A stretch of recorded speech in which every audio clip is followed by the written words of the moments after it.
हाँ जी, good afternoon student. आज का हमारा टॉपिक है हर्ज़बर्ग मोटिवेशन हाइजीन थ्योरी। इससे पहले हमने अब्राहम मैस्लो की थ्योरी के बारे में पढ़ा था। अब्राहम मैस्लो ने एक पिरामिड बनाया था अपना, और उसमें इस तरीके से उन्होंने अपनी जो हायरार्की थ्योरी थी उसमें उन्होंने इस तरीके से अकॉर्डिंग टू प्रायोरिटी वाइज, तो उन्होंने इस तरीके से डिवाइड किया हुआ था अपनी थ्योरी को। तो उन्होंने 5 वो बनाए थे। यहाँ पर फिजियोलॉजिकल की बात की थी, सेफ्टी एंड सिक्योरिटी की बात की थी, सोशल नीड एंड यहाँ पर बात की थी स्टीम की, इससे बात की थी सेल्फ एक्चुअलाइजेशन की बात की थी। इसके बाद भी फिर इस थ्योरी का क्रिटिसिज्म हुआ। क्रिटिसिज्म होने के बाद इसकी भी कुछ मेरिट डिमेरिट्स हमारे सामने आई थी। तो उसमें कहा गया था कि कोई भी व्यक्ति अपनी जो नीड है उनको सीक्वेंस में रखकर पूरा नहीं करता है। उसमें देखा जाता है कि जो भी हमारी नीड होती है उसमें सबसे जो प्राइमरी नीड होती है उसको पूरा किया जाता है। तो ये थ्योरी भी काफ़ी अच्छी थी, और इस थ्योरी को जैसे मैंने बताया था 1943 के अंदर अब्राहम मैस्लो ने दिया था, और एग्ज़ाम में कैबिनेट्स को पूछा जाता है आपकी थ्योरी है जो ये। इसके बाद एक थ्योरी और आई, इसको सेकंड नंबर की थ्योरी बोलेंगे हम, हर्ज़बर्ग मोटिवेशन हाइजीन थ्योरी। इस थ्योरी की 2 मान्यताएं हैं। ये theory based on 2 assumptions, basically satisfier factor और डिससेटिस्फायर फैक्टर। डिससेटिस्फायर फैक्टर वो फैक्टर हैं जिनके होने से किसी भी ऑर्गेनाइजेशन में वर्कर की एफिशिएंसी के ऊपर कोई ज़्यादा इम्पैक्ट नहीं पड़ता है। अगर वो फैक्टर अगर ना हो तो उससे ज़्यादा इम्पैक्ट पड़ता है। मतलब अगर ये फैक्टर हमारे बिजनेस में हैं तो कोई नहीं, नॉर्मल रूटीन वर्क में काम चलता रहेगा। अगर वो इन केस अगर वो हट जाएं या किसी रीजन से उनको प्रॉपर तरीके से मेंटेन ना किया जाए तो उससे हमारे वर्कर की जो एफिशिएंसी है वो इससे इफ़ेक्ट होगी। सेटिस्फायर फैक्टर्स वो हैं कि जिनसे व्यक्ति सेटिस्फाई रहता है। अब मैंने इन दोनों पार्ट्स को बना रखा है यहाँ पर। ए पार्ट्स हमारे मेंटेनेंस डिससेटिस्फायर है, और बी है आपका मोटिवेटर सेटिस्फायर। तो अभी हम पढ़ लेते हैं कंपनी की पॉलिसी एंड एडमिनिस्ट्रेशन। जैसे कंपनी की पॉलिसी क्या होती है, सभी जितनी भी हिंदुस्तान के अंदर कंपनियां हैं या फॉरेन में जो भी कंपनियां हैं, सभी कंपनियों की अपनी अपनी एक पॉलिसी होती है, इंटरनल पॉलिसी होती है। जैसे लेबर लगाना, जैसे लेबर हम कैजुअल उस पर लगाएंगे, कैजुअल बेसिस के ऊपर, या लेबर कॉन्ट्रैक्टर से लगाएंगे, या कंपनी उसको डायरेक्ट हायर करेगी, कंपनी उसको अपना परमानेंट एम्प्लॉय बना के रखेगी। एडमिनिस्ट्रेशन पॉलिसी ये हो सकती है कि भाई कंपनी में एक व्यक्ति को 8 आवर्स काम करना पड़ेगा, 10 आवर्स काम करना पड़ेगा। सो मैनी पॉइंट्स हो सकते हैं अबाउट कंपनी पॉलिसीज़। इसके बाद है कि टेक्निकल इंस्पेक्शन, कि कंपनी में कोई भी गुड्स प्रोड्यूस हो रहा है, अगर उसका टाइम टू टाइम अगर इंस्पेक्शन होता है तो इससे हमारे कंपनी के एफिशिएंसी, जो हमारे कंपनी के एम्प्लॉय हैं उनकी एफिशिएंसी पे ऑब्वियसली इम्पैक्ट पड़ेगा। क्योंकि टेक्निकल इंस्पेक्शन है जो आपका ये कंट्रोलिंग का ही पार्ट हो गया, कि यहाँ पर प्रॉपर तरीके से कंट्रोलिंग रखी जा रही है आपकी क्वालिटी को लेकर, कि आपके ऊपर इंस्पेक्शन किया जा रहा है कि आप किसी प्रकार की कोई नेग्लिजेंसी तो नहीं बरत रहे हो। तो ये इस पर कंट्रोलिंग का पार्ट है टेक्निकल इंस्पेक्शन। सर यहाँ पर है म्यूचुअल पर्सनल रिलेशन इंस्पेक्टर। कई बार देखिए हम देखते हैं कि सुपरवाइज़र और वर्कर में भी फ़ाइट होते हुए हमने देखा है और सुना है, क्योंकि वो फ़ाइट इसलिए होती है, कई बार हमारे पर्सनल इश्यूज़ होने के कारण हमारे जो इंस्पेक्टर हैं उसके साथ बैड रिलेशंस इस्टेब्लिशमेंट हो जाते हैं, क्योंकि पर्सनल इशू हो रहा है। तो वहाँ पर इसको लेकर, यहाँ पर पर्सनल इशू को लेकर भी है, इंस्पेक्टर के साथ अगर हमारे अच्छे रिलेशन है तो एक वर्कर है वो स्मूथली वर्क करेगा, अच्छे से काम करेगा विदाउट किसी टेंशन के। तो यहाँ पर एक रिलेशन है जो इंस्पेक्टर के लिए वो ज़रूरी है। इसका एग्जांपल देता हूँ।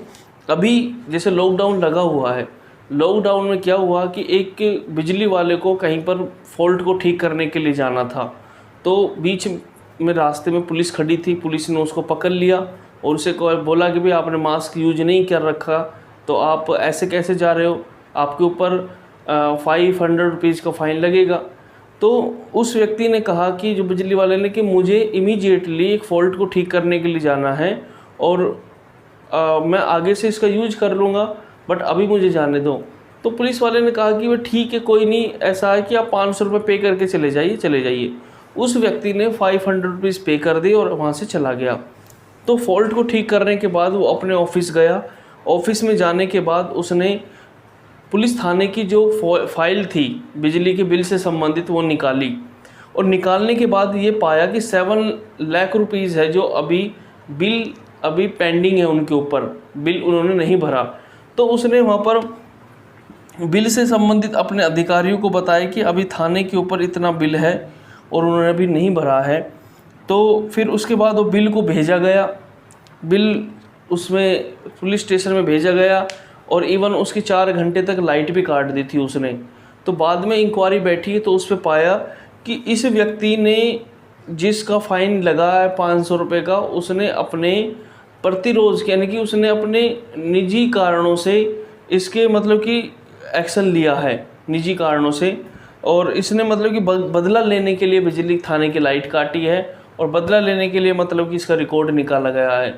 तो मतलब कि ये आपस में जो हमारे भी विभाग हैं, डिपार्टमेंट है, उनके बीच में भी कोऑर्डिनेशन बनता है।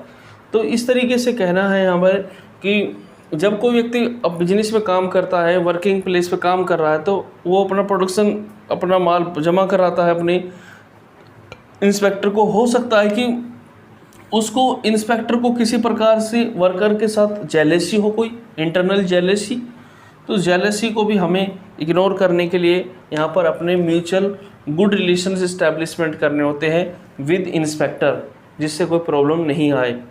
Mutual relation with other team member, जैसे हमारे टीम ए, बी और सी और डी काम करती हैं, और ये काम करने का एक चेन सिस्टम है। पहले उस पर ए काम करेगा, फिर बी काम करेगा, फिर सी करेगा, फिर डी करेगा। तो इनके बीच में जो चेन सिस्टम है ये भी हमारा स्मूथली चलना चाहिए, और वो कब चलेगा, जब इनके बीच में अच्छा बेस्ट कोऑर्डिनेशन होगा। सर अगला है हमारा सैलरी का। देखो सैलरी एक ऐसा इशू है कि जिसको किसी भी व्यक्ति के हाथ में पूरा करना नहीं होता है। सैलरी डिपेंड करती है वर्क की नेचर पर कि आप किस तरीके का वर्क कर रहे हो। एक आर्मी का जो फौजी होता है, आर्मी ऑफिसर होता है, या आर्मी के अंदर जो लोअर रैंक के जो अफसर होते हैं, उनकी तनख्वाह और मास्टरों की तनख्वाह में दिन रात का अंतर है, आप जानते हो। जबकि वो लोग जान पर खेलते, मास्टर जी कोई ऐसा काम नहीं करते रिस्क वाला, कोई ऐसा कि जिसमें जान को खतरा हो, तो फिर भी कुछ अंतर है ना। तो ये अंतर हमारे अंग्रेज़ों के टाइम से चल रहा है। अंग्रेज़ ये मानते थे कि जो व्यक्ति मेंटली वर्क करता है उसको ज़्यादा पेंशन, ज़्यादा पे मिलनी चाहिए, और जो व्यक्ति फिजिकली वर्क करते हैं उनको कम मिलना चाहिए। तो इसलिए ये अंतर आज भी चल रहा है, ठीक है। तो सैलरी का मतलब है कि अगर कोई व्यक्ति अगर डिससेटिस्फाई है, जैसे हमने मोटिवेशन के अंदर पढ़ा था, एक फाइनेंशियल होते हैं हमारे, एक नॉन फाइनेंशियल होते हैं। तो जो फाइनेंशियल वाला जो पॉइंट है हमारा, कि कुछ व्यक्ति ऐसे भी होते हैं जो फाइनेंशियल असिस्टेंस से या इंसेंटिव से अपने आप को मोटिवेट कर लेते हैं। ये सोचते हैं कि मेरी सैलरी कम है, मेरी सैलरी बढ़ जाए तो मैं थोड़ा और अच्छे से काम कर लूँ। तो कुछ ऐसे व्यक्ति भी हैं जो सैलरी को लेकर हैं। तो अगर एक व्यक्ति को उसके काम के अकॉर्डिंग अगर अप्रोप्रिएट सैलरी पे की जाती है तो वो सेटिस्फाई होगा, अदरवाइज डिससेटिस्फाई रहेगा। वो हमारा ये डिससेटिस्फायर है। अगर एक व्यक्ति है सेम नेचर का काम कर रहे हैं, उसको मान के चलो 70,000 रुपये मिलते हैं, और दूसरा व्यक्ति है उसको 50,000 रुपये मिल रहे हैं, तो ये डिफरेंस है जो ये 20,000 का, ये डिससेटिस्फायर क्रिएट कर सकता है बिटवीन एम्प्लॉइज़। नेक्स्ट सर है वर्किंग कंडीशन। वर्किंग कंडीशंस भी हमारी काफ़ी इंपॉर्टेंट रोल प्ले करती हैं। अगर कोई हमारा वर्किंग प्लेस है ऐसा है जहाँ पर बहुत ज़्यादा नॉइज़ होता है, और नॉइज़ होने के कारण वहाँ पर बहुत सारी प्रॉब्लम्स अराइज होती है, और नॉइज़ को प्रॉपर तरीके से हम एलिमिनेट नहीं कर सकते, बट उसको कंट्रोल करने के लिए सम इक्विपमेंट प्रोवाइड कर सकते हैं देयर वर्कर्स। फॉर एग्जांपल जैसे ईयर हेड दे देना, और कोई पोल्यूशन वाला है तो मास्क प्रोवाइड करा देना, या वर्किंग प्लेस के ऊपर बहुत ज़्यादा हीट है तो वहाँ पर कूलर लगवाना, हीट एसी लगवाना। तो वर्किंग कंडीशन भी हमारी वर्कर्स की जो एफिशिएंसी है काफ़ी हद तक उसको इफ़ेक्ट करती है। अगर वहाँ पे एसी लगा देते हैं, अब एक स्कूल है मान के चलो या एक कॉलेज है, वहाँ पर बच्चों के लिए एसी लगा दें रूम के अंदर, और एक में पंखे भी ना लगे हों, तो कहीं ना कहीं टीचर को भी पढ़ाने में प्रॉब्लम आएगी और स्टूडेंट को भी पढ़ाने में प्रॉब्लम आएगी। सर इसके बाद है पर्सनल लाइफ। जैसे कोई व्यक्ति है, उसकी पर्सनल लाइफ यानी कि मेरा व्यक्तिगत जीवन, फॉर एग्जांपल मैं ही ले लेता हूँ, अगर मेरा व्यक्तिगत जीवन में किसी कष्ट भरो जीवन चल रहा है, कष्ट भरे हुए हैं, उसमें दुख ही दुख आए हुए हैं, मेरी वाइफ नहीं है, मुझे परेशान करती है, घर में डोमेस्टिक वायलेंस होती है, या मेरे नियर बाई जो सराउंडिंग एरिया है बहुत ज़्यादा वहाँ पर प्रॉब्लम होती है, तो उससे भी एक वर्कर की एफिशिएंसी इफ़ेक्ट होती है। अगर मान के चलो मैं घर के अंदर ही स्ट्रेस में रहता हूँ, और स्ट्रेस में रहने के कारण मैं क्या करूँगा, मैं नहीं पढ़ा पाऊँगा इतना इफ़ेक्टिवली आपको। तो सबसे पहले एक व्यक्ति है कि उसकी जो पर्सनल लाइफ हो किस तरीके से है, स्मूथली पर्सनल लाइफ है या प्रॉपर तरीके से वो घर में डोमेस्टिक वायलेंस का शिकार है। तो इसके बाद सिक्योरिटी ऑफ एम्प्लॉयमेंट।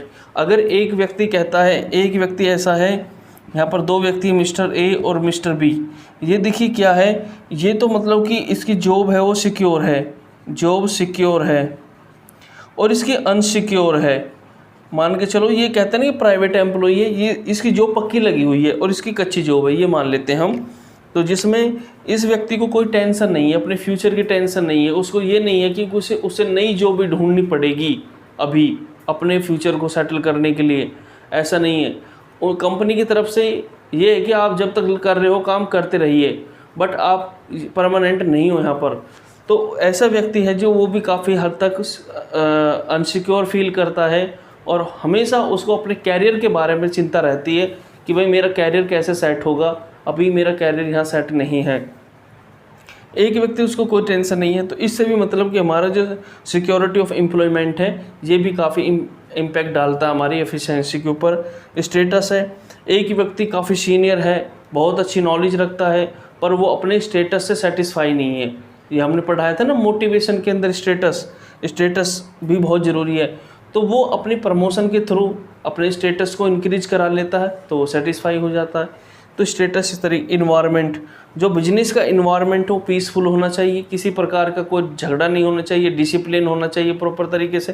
तो सर ये हमारे 10 पॉइंट हैं जो डिससेटिस्फायर के हैं, कि अगर देखिए स्टेटस है, अगर ना होने से कोई फ़र्क नहीं पड़ेगा, मतलब कि जो अगर इसको नहीं करते हैं ना तो बहुत ज़्यादा फ़र्क पड़ेगा। और सर ये सारे पॉइंट्स हमारे। अब इसके बाद है मोटिवेटर्स, सेटिस्फायर, जैसे अचीवमेंट्स। किसी व्यक्ति ने कोई टारगेट अचीव कर लिया, हमारा वर्कर है जो, उसने कोई अपना टारगेट अचीव कर लिया, तो उससे बहुत सारी उसको एक इंटरनल एक हैप्पीनेस मिलेगी, मोटिवेट होगा उससे कि भाई देखो मैंने अपना एक अचीवमेंट प्राप्त कर लिया। जैसे आपने देखा होगा कंपनीज़ के अंदर उनको मेमोंटे वगैरह देकर सम्मानित कर लेते हैं कि भाई इस व्यक्ति ने अपना जो टारगेट था इस साल का सेल का वो पूरा किया है। रिकॉग्निशन, जैसे कंपनी की जो एनुअल मीटिंग होती है और हम कहते हैं कि मिस्टर वाई है जो, वो हमारे कंपनी का बहुत ही ईमानदार, बहुत ही डेडिकेटेड, एक्सपीरियंस होल्डर एम्प्लॉई है, और हम उसको अपने स्टेज पे बुलाने के लिए आमंत्रित करते हैं, तो उसको बुलाते हैं, तो जितने भी हमारे कंपनी के वर्कर हैं उनको पहचानने लगते हैं, अरे यार ये तो वही है जो उस दिन स्टेज के ऊपर जिसको इनाम मिला था। इसके बाद एडवांसमेंट, कैरियर की अपॉर्चुनिटीज़ देना, ठीक है, अपॉर्चुनिटी फॉर ग्रोथ है, सेल्फ जॉब इट्स सेल्फ है, जॉब फॉर ग्रोथ है। जैसे अपॉर्चुनिटी ग्रोथ है कि भाई आप जब किसी कंपनी को हम ज्वाइन करते हैं तो पूछते हैं ना अपॉर्चुनिटी ग्रोथ क्या है सर, कि हाँ आप 6 साल के अंदर इस पोस्ट पर रहोगे, फिर उसके बाद आपका प्रमोशन हो जाएगा, उसके बाद वहाँ हो जाएगा, इस तरीके से आपको जॉब ऑफ़र की जाती है। सर इसके बाद है रिस्पॉन्सिबिलिटी। देखिए किसी भी काम की रिस्पॉन्सिबिलिटी फ़िक्स करना बहुत ही ज़रूरी है। अगर हम किसी व्यक्ति की रिस्पॉन्सिबिलिटी फ़िक्स नहीं करते हैं तो वो अपने आप में एक काम अधूरा माना जाता है। और रिस्पॉन्सिबिलिटी कब फिक्स कर सकते हैं, जब उसको हम कोई अथॉरिटी डेलीगेट करेंगे। और अथॉरिटी डेलीगेट करते हैं तब हमारे जो सबॉर्डिनेट्स हैं उनके अंदर एक अपनापन का भी भावना, फीलिंग आती है और वो अपना काम कर लेते हैं, ईमानदारी से करते हैं और उनकी रिस्पॉन्सिबिलिटी को फिक्स किया जा सकता है। सर इसके बाद कुछ इसकी क्रिटिसिज्म भी हुई हैं। क्रिटिसिज्म से कुछ भी नहीं बचे हैं आजकल, सब कुछ क्रिटिसिज्म होता है कि like the theory also not free from criticism, scholars have criticise this theory on the basis of the following facts. इन्होंने 3 फैक्ट्स रखे हैं अपने। सबसे पहला, the maintenance factor pointed out Herzberg are not appropriate in all the situations. ये ज़रूरी नहीं है कि सभी सिचुएशंस में ये हर व्यक्ति के ऊपर लगा नहीं सकते आप इन चीज़ों को। For example, an increase in pay does not mean increase in enthusiasm. अगर आप किसी वर्कर्स की सैलरी को बढ़ा देते, इसका मतलब नहीं है कि आपने इंथ्यूज़म है जो उसके अंदर उसके जील भर दिया है, ऐसा नहीं होता कभी भी। और however this is applicable only in those countries where the guarantee for the average living standard is held out।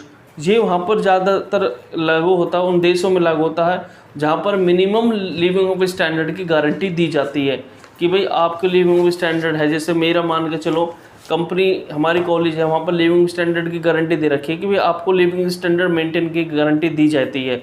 तो वो ये सोचते हैं कि भाई इस व्यक्ति को इतना एटलीस्ट पे किया जाए कि ये अपने आप को, अपना जो लिविंग ऑफ स्टैंडर्ड है मेंटेन कर पाए, पर ऐसा नहीं होता यहाँ पर।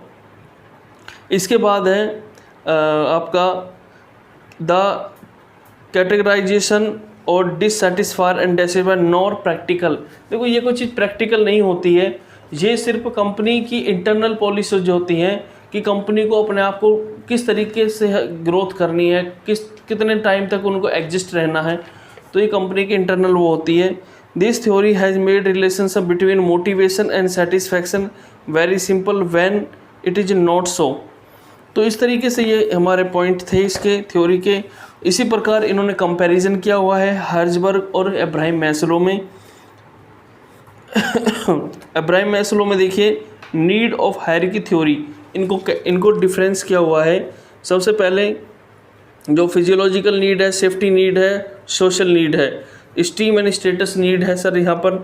तो जो नीचे की 3 हमारी जो नीड है सोशल नीड तक, तो उसको रखा है इन्होंने लो हायरार्की नीड में, और जो esteem and status need and self actualisation उनको टॉप में रखा है। इसी प्रकार जो मोटिवेटिंग फैक्टर हैं वो हमारे टॉप में रहे हैं, और हाइजीन फैक्टर हैं, हाइजीन मतलब स्वास्थ्य से संबंधित हैं, वो हमारे इन्होंने उसमें रखे इस फैक्टर्स में। तो अब हम कह सकते हैं कि diagram make it is a clear whereas Maslow has represented the need of man as motivating factor, Herzberg जो मैस्लो है has presented the need of man as a motivating factor, Herzberg has mention those factor which motivate a man to work, काम करने के लिए। मतलब कि ये factor उनके बाद, ये फैक्टर वो फैक्टर हैं कि एक व्यक्ति को काम करने के लिए मोटिवेट करते हैं। ठीक है, तो सर ये हमारा आज का टॉपिक था, और tomorrow will be discuss next theories. Thank you.